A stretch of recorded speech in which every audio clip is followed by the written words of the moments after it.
દુનિયાનું સર્વશક્તિમાન અને સૌથી ટેસ્ટી એવું નવું શરબત તૈયાર કરીશું. તો ચલો રેસીપી શરૂ કરીએ.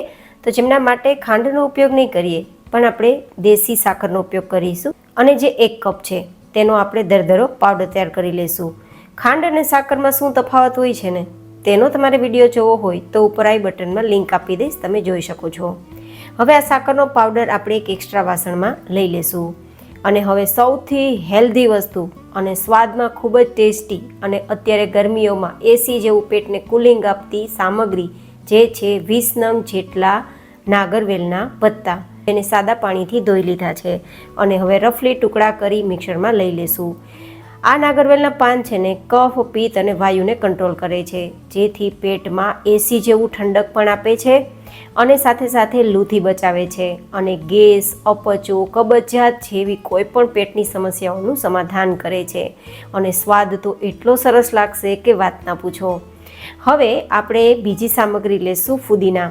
તમે બધા જ જાણો છો કે ફુદીના એકદમ પેટને ઠંડક આપવામાં અને પાચનને બેસ્ટ કરવામાં અને પેટની સમસ્યાઓનું સમાધાન કરવામાં અક્ષીર દવા છે. તો લગભગ 1 કપ જેટલો ફુદીનાના પત્તા જેને મેં ધોઈને મિક્સરમાં લીધા છે. હવે આ બંને સામગ્રીનો કલર એકદમ લીલો રહે, એ પણ કલરના ઉપયોગ વગર, તો જેમના માટે બરફના ટુકડા મિક્સ કરી અને પછી તેને આપણે પીસીશું. અહીંયા આપણે અલગ અલગ વસ્તુઓને પીસવાના છીએ, જેથી કોઈ મોટા ટુકડા ના રહી જાય, બરાબર પીસાઈ જાય. તો બરફ ઉમેરવાથી તમે જુઓ નેચરલ કલર આવ્યો છે, ન કલર ઉમેરવાની જરૂર છે કે ન કંઈ ઝંઝટ. તો હવે એકવાર ગાળી લેશું જેથી કોઈ મોટો ટુકડો હોય તો નીકળી જાય. અને આ બંને સામગ્રીઓના સંમેલનથી જે શરબત તૈયાર થશે ને, તો હિમોગ્લોબિન પણ વધશે, જેથી શરીરમાં થાક લાગતો હોય, નબળાઈ રહેતી હોય તો પણ દૂર થશે. હવે આપણે શરબતને ખાટો ટેસ્ટ આપવા માટે લીંબુનો ઉપયોગ નહીં કરીએ, પણ કાચી કેરીનો ઉપયોગ કરીશું. 1 નંગ જેટલી કેસર કેરી છે, જેને ધોઈ લીધી છે, જેથી છાલ કાઢવાની જરૂર નથી. તો તેને આપણે ટુકડા કરી લેશું.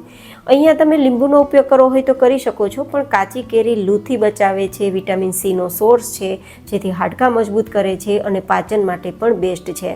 તો મેં કાચી કેરીનો ઉપયોગ કર્યો છે.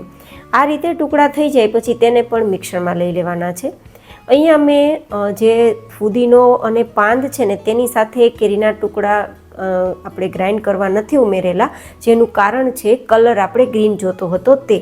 તો હવે આમાં 1 ગ્લાસ જેટલું પાણી મિક્સ કરી અને આને પણ પીસી લેશું. અને ફરીથી 1 ગ્લાસ જેટલું આપણે પાણી તેમાં મિક્સ કરી અને પછી ગાળી લેશું, જેથી મોટા ટુકડા હોય ને તો પણ આ કેરીમાંથી નીકળી જાય અને એક માત્ર ખાટું પાણી આપણું તૈયાર થાય.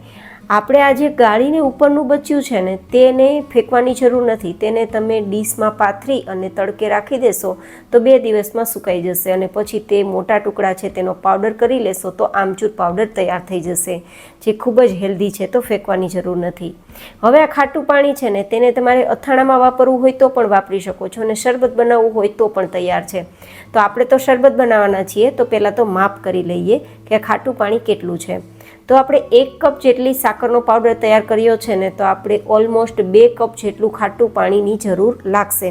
તો અત્યારે તો 1 કપ જેટલું કેરીનું જે પાણી છે તેને આમાં મિક્સ કરી દઈશું અને ફરીથી આપણે જોઈએ બીજો કપ ભરાઈ જાય છે કે નથી ભરાતો. તો ઓલમોસ્ટ ભરાઈ જ ગયો છે. તો આપણે અહીંયા 2 કપ ખાટું પાણી એટલે કે કેરીનું પાણી છે અને તેની સામે 1 કપ જેટલો આપણે સાકરનો પાવડર લીધો છે, જે પરફેક્ટ ખટાશ મીઠાશ સાથેનું શરબત તૈયાર કરશે. તો હવે આ બધી જ સામગ્રીઓ ભેગી કરી દીધી છે અને હવે આપણે જે સાકરનો પાવડર તૈયાર કર્યો છે ને, તેને પણ મિક્સ કરવાનો છે. તો સાકરના પાવડરમાં જ આ મિશ્રણ આપણે ભેગું કરી લઈશું. ગાઈઝ, આજે આપણે જુદી જુદી 3 રીતે શરબત બનાવીશું. જો તમારે ગેસનો ઉપયોગ નથી કરવો તો તમે આ રીતે તૈયાર કરી શકો છો, અને ગેસના ઉપયોગ વગર પણ લાંબા સમય સુધી સ્ટોર કરવું છે તો પણ કઈ રીતે કરશું તે પણ જોશું. તો હવે આપણે અહીંયા 1/4 ટીસ્પૂન જેટલું સેંધા નમક અને 1/4 ટીસ્પૂન જેટલો સંચળ પાવડર મિક્સ કરી દઈશું, જેથી આપણા શરબતને વધારે ટેસ્ટી બનાવશે અને હેલ્થ બેનિફિટ્સ પણ આપશે. હવે આ રીતે મિક્સ કરી દેવાનું છે અને મિક્સ કર્યા બાદ જો તમારે આ જ રીતે શરબત પીવું હોય તો આ શરબત તૈયાર છે. આમાં આપણે માત્ર સાદું પાણી મિક્સ કરવાનું છે અને થોડો બરફ મિક્સ કરવાનો છે, તો આ શરબત પીવા માટે તૈયાર છે. પણ જો શરબતને સ્ટોર કરવું હોય તો શું કરવું, તો હજુ જુદી જુદી 2 રીત બતાવીશ.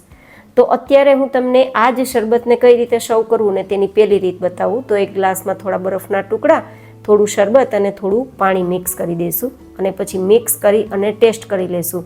જો ખટાશ, મીઠાશ અને જે શરબતનો ટેસ્ટ એકદમ બેલેન્સ થઈ ગયો હોય તો આ શરબત પીવા માટે તૈયાર છે, નહીં તો થોડું શરબત મિક્સ કરી શકો છો. તો આ એક પહેલી રીત છે શરબત તૈયાર કરવાની. પણ હવે તમારે ગેસના ઉપયોગ વગર શરબતને લાંબા સમય સુધી સ્ટોર કરવું હોય તો આ રીતે કોઈ મોલ્ડ લેવાનું. આ સિલિકોન મોલ્ડ છે, તમે બરફ જમાવાની ટ્રે પણ લઈ શકો છો અને તેને આ રીતે ભરી શકો છો. અને ભર્યા બાદ પછી આપણે તેને ફ્રીઝરમાં ફ્રીઝ થવા માટે એટલે કે જમાવવા માટે રાખી દેવાનું છે. લગભગ 3 થી 4 કલાકમાં જામી જશે. આ જામતા બિલકુલ સમય નથી લાગતો. તો હું તમને જામ્યા બાદ કેવું રિઝલ્ટ છે ને તે પણ બતાવી દઉં. તો આ બીજી રીત છે કે તમારે ગેસનો ઉપયોગ ના કરવો હોય તો આ રીતે તમારે જમાવી દેવાની. તો આ એક ક્યુબ એકદમ સરસ મજાની ડિઝાઇનવાળી એકદમ સરસ મજાની જામી ગઈ છે.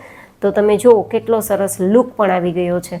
તમારે જો શરબત ના પીવું હોય ને તો આ એક ટુકડો મોઢામાં તમે મૂકશો ને એને ચૂસશો ને તો પણ તમારા પાચનની સમસ્યાઓનું સમાધાન થશે ને ગરમીઓમાં રાહત થશે, લૂથી તમે બચી શકશો. અને જો શરબત બનાવવું હોય તો આ જ ટુકડાને પાણીમાં મિક્સ કરીને શરબત પણ બનાવી શકો છો. તો હવે આ ટુકડાને કઈ રીતે સ્ટોર કરવાના? એક એરટાઇટ ડબ્બો લેવાનો, કાચનો, પ્લાસ્ટિકનો, પણ ફૂડ ગ્રેડ હોવો જોઈએ. તેમાં ભરી અને ફ્રીઝરમાં જ્યાં બરફ જમાવીએ ને ત્યાં ડબ્બો રાખી દેવાનો, જેથી ઓગળે નહીં. અને જ્યારે શરબત બનાવવું હોય ને ત્યારે આપણે આ ડબ્બામાંથી જેટલું શરબત બનાવવું હોય તેટલા ટુકડા લેવાના. જો મોટો ગ્લાસ હશે તો 2 ટુકડા જોશે, નાનો ગ્લાસ હશે તો 1 ટુકડામાં શરબત તૈયાર થઈ જશે.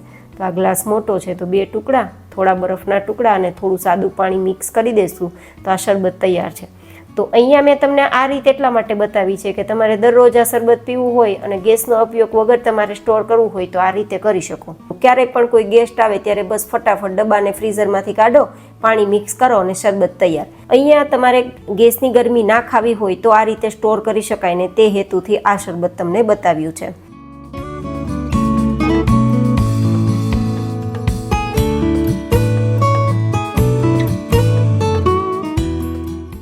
હવે માનો કે તમારે આ રીતે ક્યુબ નથી બનાવવી પણ બોટલમાં તમારે શરબત ભરવું છે તો તમારે આ સિરપને થોડી ઘટ કરવી પડશે જેથી લાંબા સમય સુધી તમે ફ્રીઝમાં સ્ટોર કરી શકો. તો શું કરવાનું? તો આ જે શરબત છે ને તેને તમારે ગેસની ફ્લેમ પર રાખવાનું અને 10 મિનિટ ધીમા ગેસની ફ્લેમ પર થવા દેવાનું. 10 મિનિટ પછી એકવાર આપણે તેને ચેક કરવાનું. જો આપણી આ સિરપ એકદમ ચીકણી થઈ ગઈ હોય, તેલ અને ઘી કેવું ચીકણું હોય તેવી સિરપ ચીકણી થઈ ગઈ હોય તો નીચે ઉતારી લેવાનું